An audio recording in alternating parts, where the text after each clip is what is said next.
Hey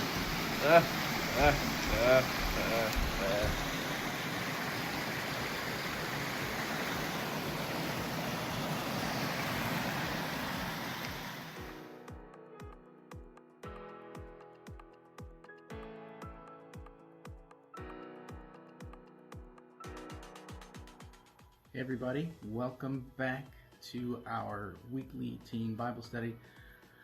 Hope you've been enjoying these lessons that we've been doing. We've been talking about Nehemiah and how Nehemiah has these God-sized goals.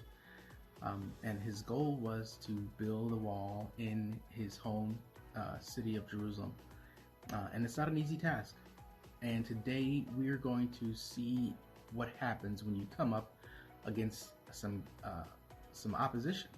You know, oftentimes we have a goal and something that we want to accomplish, and we expect smooth sailing. But oftentimes we hit a roadblock or a road bump, something that would either attempt to knock us off of our path to get to our goal, or something that would cause us to be like, you know what, this goal is just a little bit too big.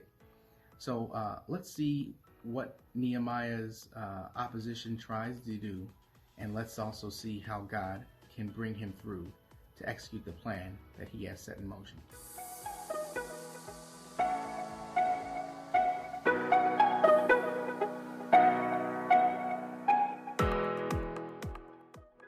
So in chapter 4 of our lesson for today, we see what I like to call the biggest haters I've ever seen. Right? There's two people in this text. One person named Sanballat and another person named Tobiah, and they do not want to see these walls built up. And I was trying to figure out the best way to teach this part. If I wanted to read it to you, or just have you read it on your own, or just summarize it. I really feel like reading it would be the best way to do it, and I'll try to just talk it through while we go through this text. You can follow along here on the screen as well. So Nehemiah 4 verse 1, Sanballat was very angry when he learned that we were rebuilding the wall, and this is Nehemiah talking. He flew into a rage and mocked the Jews, saying in front of his friends and the Samaritan army officers, and this is the voice in my head. I don't know why this is the voice in my head. Whenever I think of Sanballat and Tobiah, this is what he says. What does this bunch of poor, feeble Jews think that they're doing? Do you think they can build a wall in a single day by just offering a few sacrifices? Do they actually think they can make something of stones from a rubbish heap and charred ones at that? So when I think of these guys, I think of the most smuggest, most overly confident, most evil, just kind of, I don't want to say hypocritical, but just people who are always looking for the worst and looking to break down instead of building up. In verse 3, we are introduced to Tobiah, and here it is. Tobiah the Ammonite, who is standing beside him, remarked, "That stone wall would collapse even if a fox walked along the top of it." So these guys they're just haters. They're straight haters. They don't want to see this God-sized goal come to fruition. So Nehemiah goes back to a rhythm that we've seen him get to from time to time, and that is Nehemiah prayed in verse 4. And then I prayed, "Hear us, our God." And this prayer to me is like a get him God kind of prayer. That's what I like to call it, a get him God kind of prayer, because he's got a plan. He's got a goal. He has already, seen some successes in what they're doing, and he needs it to be accomplished. And here's his prayer. Then I prayed, "Hear us, O God, for we are being mocked. May their scoffing fall back on their own heads, and may they themselves become captives in a foreign land. Do not ignore their guilt. Do not blot out their sins, for they have provoked you to anger here in front of the builders." Verse 6.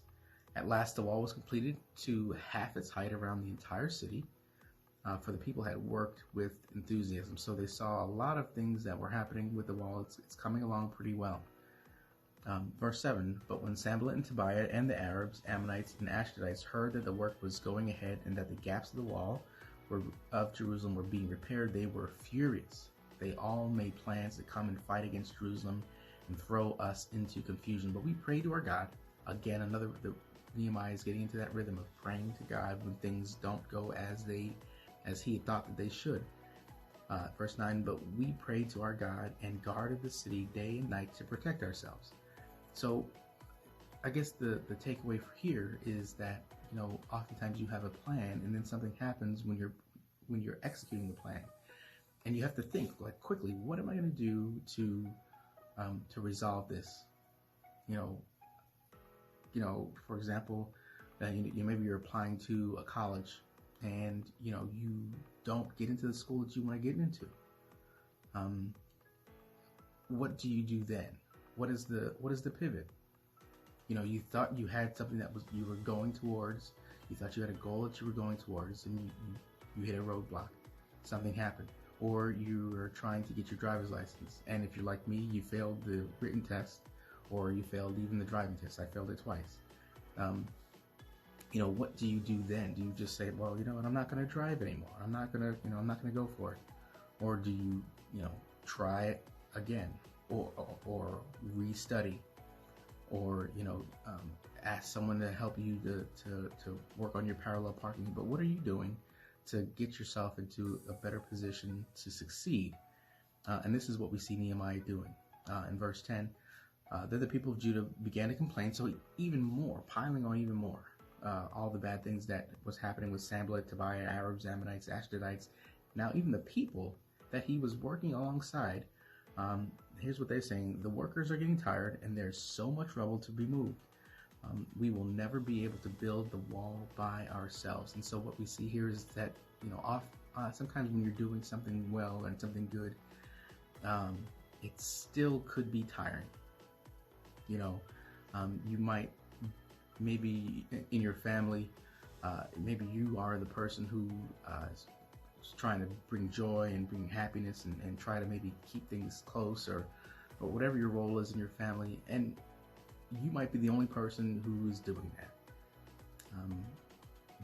You're, doing well sometimes causes you to get tired, but the Bible instructs us, do not become weary in well-doing, for in due season you will reap if you faint not. So, in other words, don't give up that good that you're doing. Although it might seem like you're spinning your wheels, you will be able to get to that destination that you want to get to. Just keep going. And so what we see for the rest of the chapter, verses 11 through 21, we see Nehemiah really being an encourager to the people as they become frustrated. Sometimes we get frustrated, we need encouragement. Nehemiah was that. We saw the enemies also get frustrated because their plans that they thought were going to work weren't going to work. And that's just a testament of God being able to show up in the midst of those harsh and hard situations in their life. But what we also see, and you should read this on your own, the rest of the chapter, read it on your own, is that Nehemiah made sure that the people were prepared to handle the opposition. Mentally prepared, but also physically prepared. It talks about them using one hand to build the wall and using another hand to have a spear in their hand just in case they needed to go into battle. And the takeaway for us is just to always be prepared. You never know what the opposition might want to throw at you, but know that greater is He who is in you than he who is in the world. And although the enemy wants to destroy you, he can only get so far because the right hand of God is there to protect you. So in closing, and I hope that you've enjoyed this lesson, but I just want you to know that at some point you are going to face opposition that's going to threaten you from achieving your goals. And opposition can feel overwhelming and oppressive, and it feels like there's no hope. It feels like you've hit rock bottom sometimes when you get the opposition that you face. But when you're a follower of Jesus, and when you're chasing a God-sized goal that stems from the passion that you have in your heart, and God has given you a plan, just like He gave Nehemiah a plan, I want you to know that you're never, ever alone. That God is with you, and that God will give you the strength, and even He will carry you when you can't keep going on your own. God bless you. If you have any questions, make sure you write your questions in the comment section below. And if you are in the room, just type in here, just so that we know who we're talking to. I look forward to moments when we can see each other face to face. I'm not sure when that'll be, but I do hope and pray that it's soon. Lord bless and keep you, and I will see you next week. Peace.